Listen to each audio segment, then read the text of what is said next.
Good morning to one and all. In continuation to the yesterday's topic, today we will discuss the next part, osteophytes.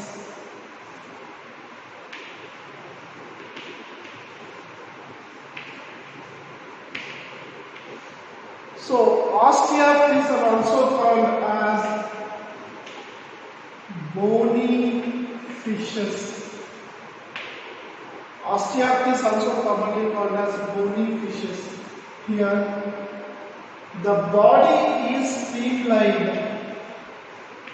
means for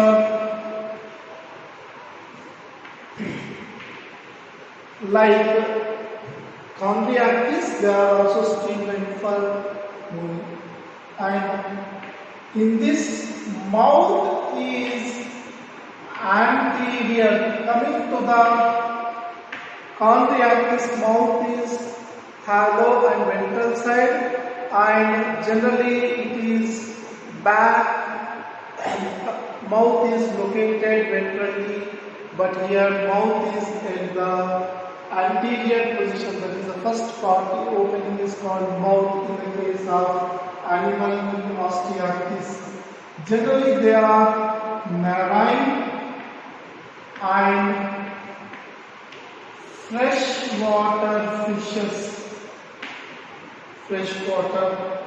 Generally, 4 pairs of gills are present.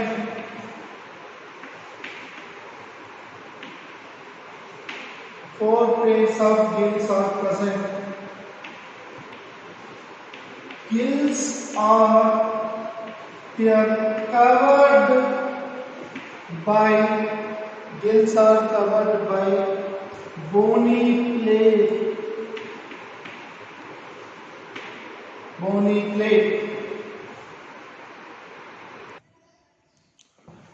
Gills are covered by bony plate.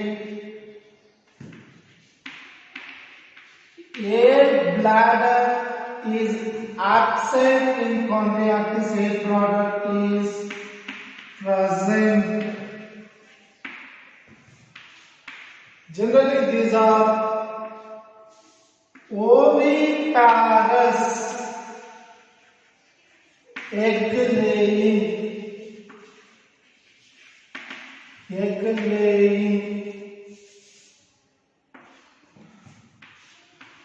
Development is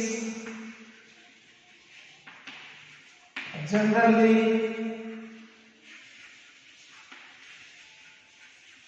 direct, means they resemble the adult organism. Development is generally direct, and you can see that they are having cycloid scales covering the body.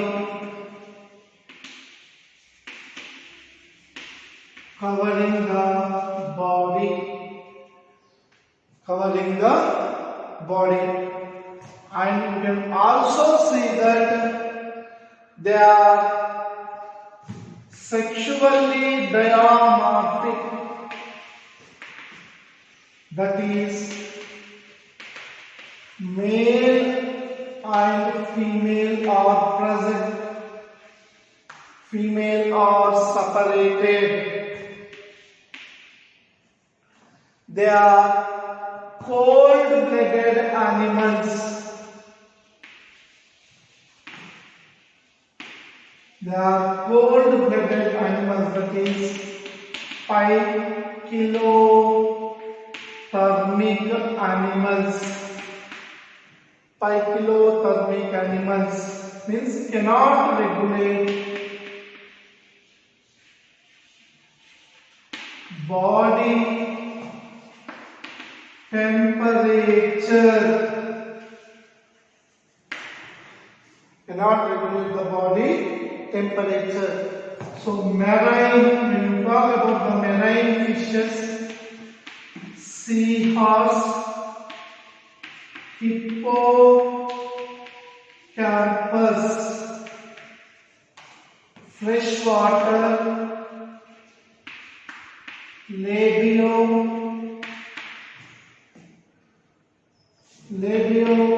rohita, katla, magur, and others. So these are the general examples of class Osteoptis.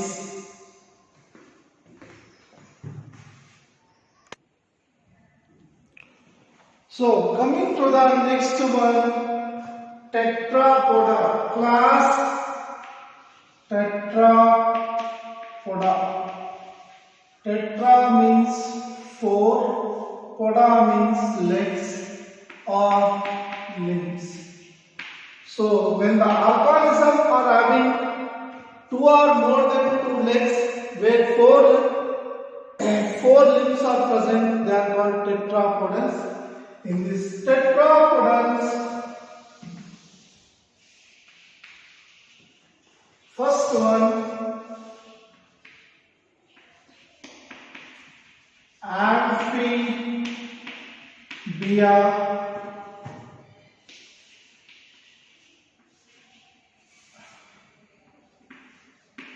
reptiles,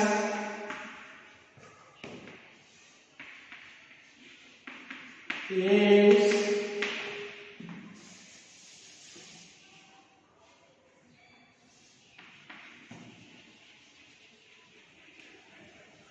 mammals. So here amphibia. Amphi means 2. Bia means living condition. So they live in water and land. These are generally terrestrial, but some are water living animals. Apes, they are generally terrestrial, they are mostly terrestrial and aerophilic in nature. They live in the environment for search of food. These are mostly terrestrial. So this is the living condition of these animals. These are having, coming to these animals, they will be having, the body is almost, the body is having a V-shape, inverted V-shape structure, that is triangular mouth is present. Reptiles also mostly triangular mouth.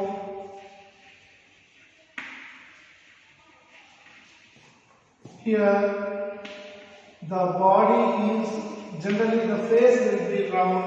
Here also near to the round or oval.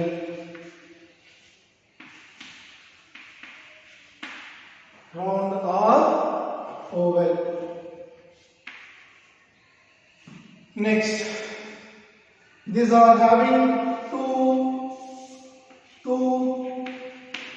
hind legs,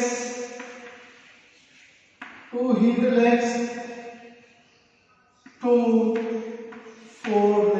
four limbs. Reptiles also almost 4 limbs. Common character: apes, 2 hind limbs and 2 wings. Modified 4 limbs. Modified 4 limbs. These are having 4 legs in 2+2 pattern. Now the important point. Lungs are meant for respiration. Reptiles also meant lungs are respiratory organs. Your lungs and skin act as a respiratory organ. Your lungs. Here lungs with air sacs. Your lungs are the respiratory organs. Lungs are the respiratory organs.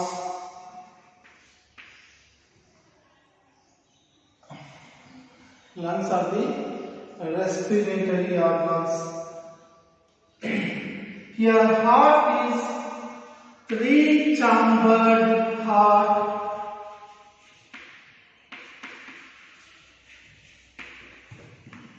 Three-chamber or incompletely divided four-chamber and crocodile four-chamber. This is an exception. Here, four-chambered heart. Here also, four-chambered heart. Means all the cases here, three chambers of heart is present. Here, incompletely divided three-chambered or incompletely divided four-chamber. Here, four-chambered heart. Here also four-chambered heart.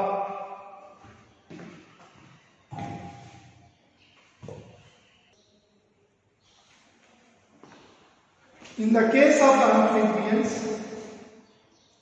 so here in the case of amphibia, skin is conified, means skin will be having certain scale-like structures which are arch-like structures. But when you talk about the reptiles, they are having the dry skin. And when you talk about the apes, they will be skins are having the feathers which are covered. In the case of mammals, you can see that skin is covered with hair. And when you come on to the method of reproduction, these are amphibians are generally oviparous animals. They are egg-laying animals. Reptiles are also generally oviparous animals, and they are also egg-laying animals. And apes also oviparous. They lay the eggs. And mammals are generally viviparous. There is an exception to that, that is the platypus. Duck-billed platypus is the exception to that. But all are mostly viviparous. And coming to the fertilization process. So in the case of amphibians, the eggs of the amphibians will be laid into the water, and the sperms also from the male will be laid into the water. So fertilization is external. The male copulates with the female in the case of reptiles, and male will send the sperm into the female. So the process of fertilization in the case of reptiles is internal fertilization. And coming to the apes, here also inside the body only egg is present. Fertilization is internal, but egg will be coming out. So process of fertilization is internal. And coming to the mammals, the process of fertilization is also internal. And coming to the development of organism, that generally the amphibians are undergoing the larval stages, but in the case of reptiles, the baby will represent the adult, so it is a direct method of development. Here also direct, here also direct. And you can also see that examples of amphibians are Rana, frog, toadfish, Ichthyosaurus, and many others are the examples. In the case of reptiles, you can see this crocodile, salamandra, and snake, Russell's viper, pickless viper, naja, and so on. And coming on to the aves. So here flightless birds are present, flight movement move, but mostly they are terrestrial and they will search the food on the land. You see the examples of aves are pavo, cristatus, peacock, ostrich, hen, Columbia, pigeon, penguin, and so on are the examples. Coming on to the mammals, so here also man, bat, cheetah, elephant, horse will be serving as the examples for these phylums, and we will discuss some more important points related to these terms in the one by one in the next class. These are the common features.